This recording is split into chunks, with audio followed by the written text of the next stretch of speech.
Lying is what we do. Lying seems to be a part of human nature. We tell lies for all sorts of reasons. We tell lies to avoid, to enhance, to evade.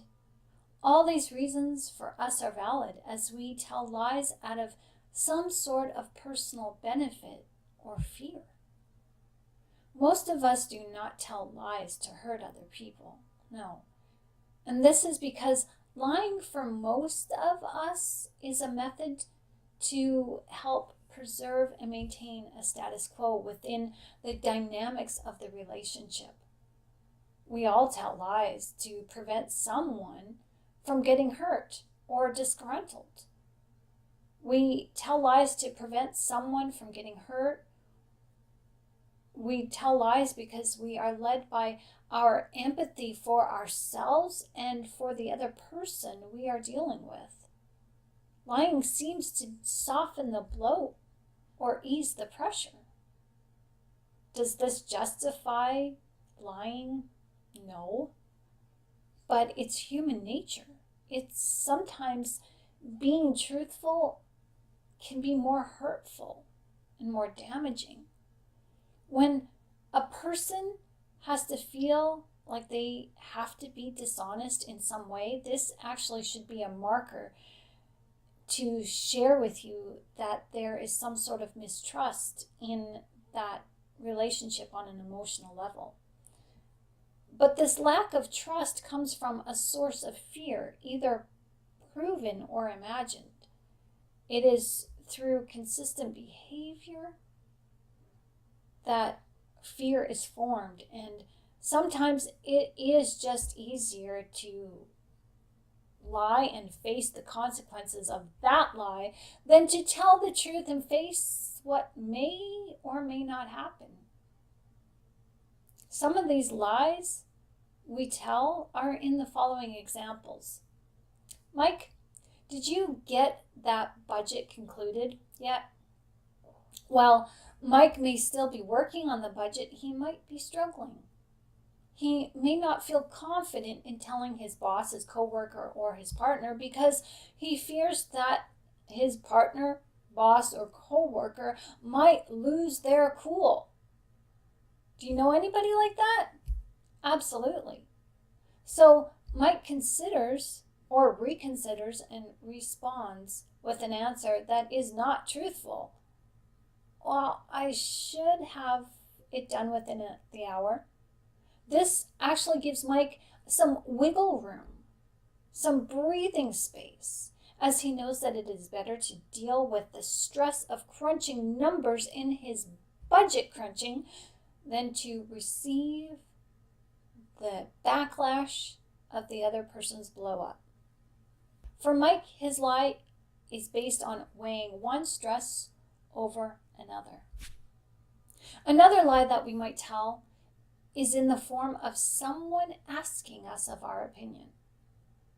I'm going to use the cliche here. Do I look fat in those jeans? Oftentimes we are asked if someone does look fat in the specific attire that they're wearing. And you may not decide to give a truthful answer because you don't want to hurt the person's feelings. But what if you're caught in that lie? When we are questioned or pressed for an answer, how do we effectively answer that person? Most of us confess with the truth. For example, if Mike's partner, coworker, or boss said, "Mike, are you sure you're almost done the budget?" Mike may respond with an affirmative answer and say, "Yes, I'm almost done." But when pressed even further, when Mike is given an option, he might answer differently. "Mike, are you sure you're almost finished? We do have some time, you know. I would like that budget done today if possible, but if you need a few more days, we can work around that." Wow, that's an excellent boss, coworker, or partner, isn't it? Well, then this lets Mike know how his coworker, partner, or boss is compromising. And he may respond like this: "Thanks. I'll do my best to have it done by the end of today.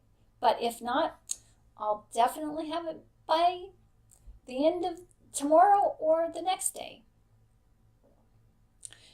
The other example is a bit more sensitive, and most people will stand in the lie when it comes to asking anybody about the clothes that someone is wearing, especially if they are asked about someone's weight wearing jeans. The individual who is confident in those jeans, who is confident in themselves, they may say something like this: I appreciate you being nice and kind, but I am actually looking for an honest opinion. I want to look presentable and not over the top. Now, telling the truth never means you have to be cruel to be kind. This is not the godly way. When answering this type of question, it is advisable to comment on both good and bad qualities. For example, those jeans, that boot cut style is really flattering. I really like that style on you. But the placement of those pockets on your backside, maybe they're accentuating too much on the first date. If you're friends, you can pretty much get away with that answer. Because lies are told so often, it seems that all lies should be acceptable. This is not true. We should always strive to tell the truth and be honest in situations, but because people are unique, the strength of honesty naturally diminishes in order that we might be able to meet someone on their emotional capability levels. It isn't wrong to compromise, friends, and it isn't wrong to give emotionally using empathy as a measure of reasoning. However, it is wrong to allow our empathy to be used against us, and this is what happens. It is the individual who is diminished in character, the one who you know who is brutally honest with you or brutally deceitful. These are the people we need to worry about. Not worry and fear, but we need to be alert and aware of. Because the individual who refuses to accommodate their emotional standing to help meet the emotional standings of us or others in their environment, these are the people who are the liars we need to avoid and not become emotionally attached to. These people, sadly, we invest our empathy into when we should learn to guard our empathetic natures from them. So what does the individual who is diminished in character look like? They are the people who are emotionally rigid, combative, arrogant, childish, dismissive, impudent, argumentative, demanding, fearful. They worry. They are the crazy makers of your life, and the list could go on and on. But one way to tell a diminished character trait is to line up what that individual says and does with scripture that talks about having the fruit of the Spirit. But the fruit of the Spirit is love, joy, peace, forbearance, kindness, goodness, faithfulness, gentleness, and self-control. Against such things there is no law. Galatians chapter 5, verse 22 through 23. Now, anyone who claims to know Jesus but does not express these qualities, or who is not at least actively working on themselves to seek out these qualities of the Spirit, they are the liars that we need to avoid. Now, it's okay to make mistakes in our faith. This is how we learn. But to the one who is born a liar, or who has adopted the ways of a liar, they are not and never will they be on our side. Now, for this reason, it is important that we understand the ways of a liar so that we can better protect ourselves, as we need to protect our heart, our minds, so that we can protect our souls. I'd like to introduce a scripture to you that is very important for us to understand. Because there are only two types of people in this world: good and bad. It's as simple as that. It's the way God made us. And when you read the scripture, please keep it in mind as we go further along in this commentary. Love the Lord your God with all your heart, with all your soul, with all your strength, and with all your mind. And love your neighbor as yourself. Luke chapter 10, verse 27. Write this down if you need to and memorize it. And keep it in mind for this study. It will all make sense pretty soon. Jesus warned us to be innocent as the dove and as shrewd as snakes. Now, contrary to what is currently being taught, we are to have nothing to do with liars. They are those who are diminished in character and who do not have the appearance of Christ. Even those who appear godly are deceitful. We need to be aware of their spiritual fruit, because when they have a godly appearance and say, I believe in Jesus, and they do all the right things, but what they say and what they do not line up together, they are still liars, wolves in sheep's clothing, and we are sometimes duped, because in reality, they are lying to the outside world as they are serving God to appease themselves and serve their own ill-gotten gain. Now, as good God-fearing people, we are taught to love everybody. We love everyone, and this is naturally born into us as an empathetic individual. We are well on our way to becoming Christ-like in character. But in learning to be like Christ, we have to live like Christ. Did Jesus go around and beg everyone for followers? Did he go into the Roman bathhouses and the brothels to seek attention? Did he adopt the ways of evil to gain friends? No! Jesus never did as the Romans did. He didn't even do as the Pharisees did. Jesus went out, called people to himself, taught them the truth, and led them by example. Then, when they were ready, he sent them out. Jesus did not demand, and he did not placate. He did not beg. He did not entertain, and he did not convince people of what they should or shouldn't do.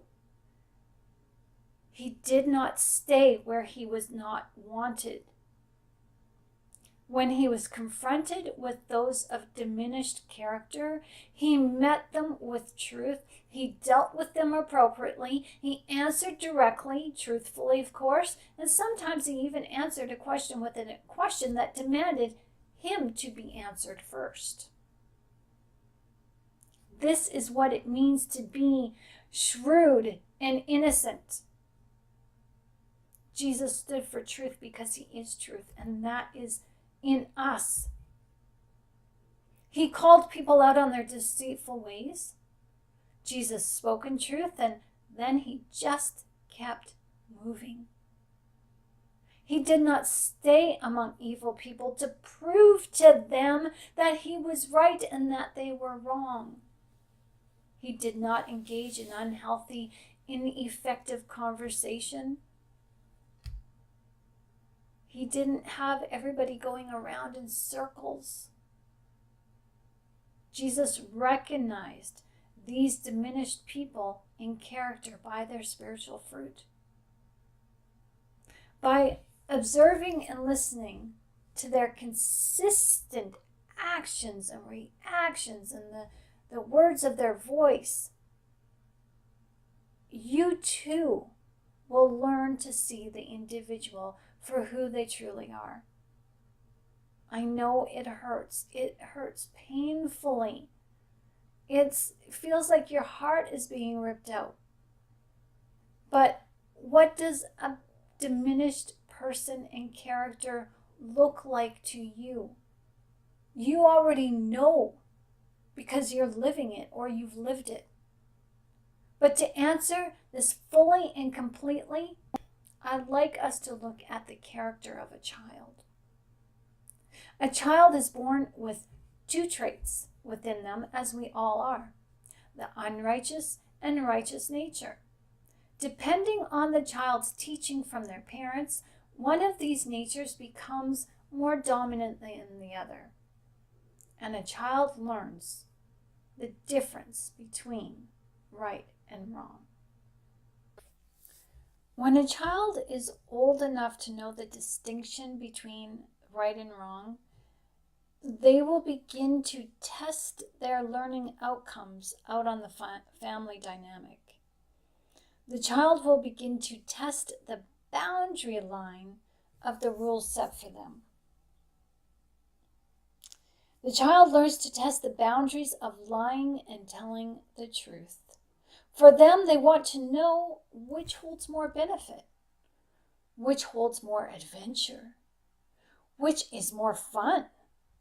What nature gives the emotional rush of endorphins? The child is wild and defiant to nature, and they will often use lying as a way to set boundaries for us as their parents. The child is trying to redefine the family ruling dynamic within the household through subversion, through lying. Now, this is not a conscious thought. It's just an inherent patterning within the makeup of who that child is. Remember earlier I said that there are only two kinds of people, good and bad? And this is what the child is expressing. He's deciding, or she's deciding, which way she wants to go.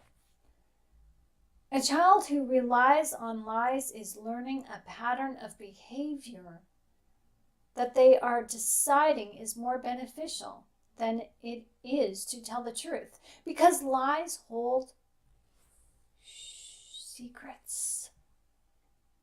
They know something. The liar knows something that you don't know, and hopefully you'll never find out.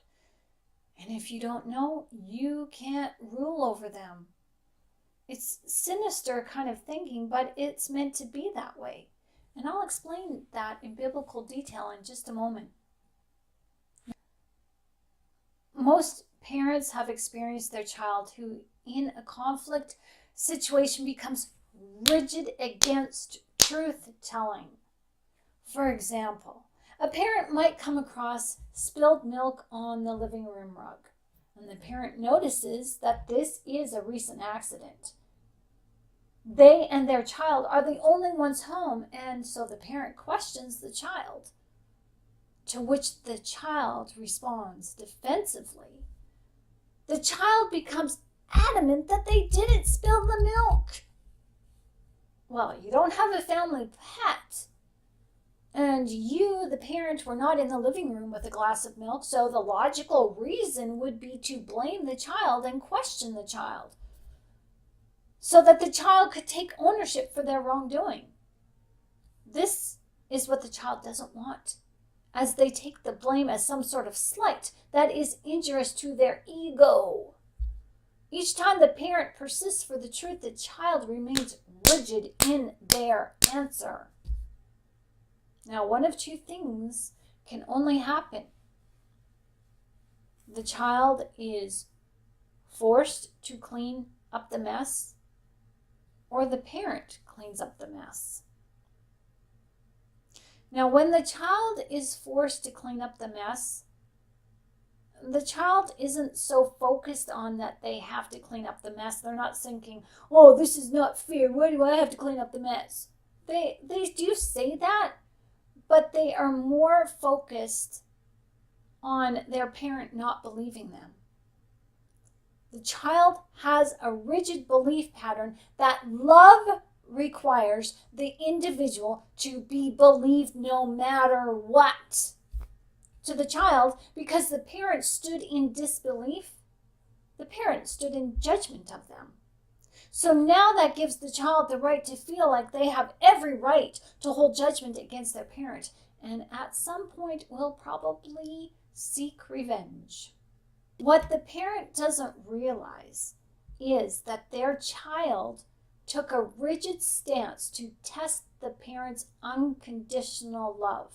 And the child now proceeds and has proceeded to believe that the discipline that followed the parent's dismissal of their objection, no, I didn't spill the milk.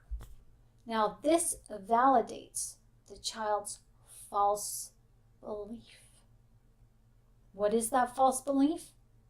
The lie that they are not loved. The lie that they are not respected. The lie that they do not matter. These lies are what fuel the diminished character for life. These lies become solidified, cemented in the child's mind as truth. These lies become hardened around the child's heart, and they are burdened for life with this belief that they believe as truth. They know what they know, and society and people try to tell them that they are wrong when they believe that they are right. These lies are their truths. They're not yours, but they are their truths. Their truths become who they are. Now, the second option to deal with the spilt milk scenario is that when the parent is forced to clean up after the child, this also sends a negative message to the child that the child is able to control their parent through manipulation, just as they did before, just differently. Both situations are a method of control, as the child has a false sense of entitlement within the dynamics of that home. Now, this behavior is followed through in adolescence and seen in adults with diminished character. Adults with diminished character are commonly known as narcissists. Now, there is a lot of controversy surrounding narcissism, but I want to stay on topic here, because although the example I gave of the child spilling the milk is a generalization, there are many factors that we need to consider. But ultimately, when you strip all these things that we should consider, such as the family environment, how both or one parent raised and treated the child, how the child responds in school and with people of their own age groups, how they respond, get along with their siblings, how they interact with other family members, so on and so forth.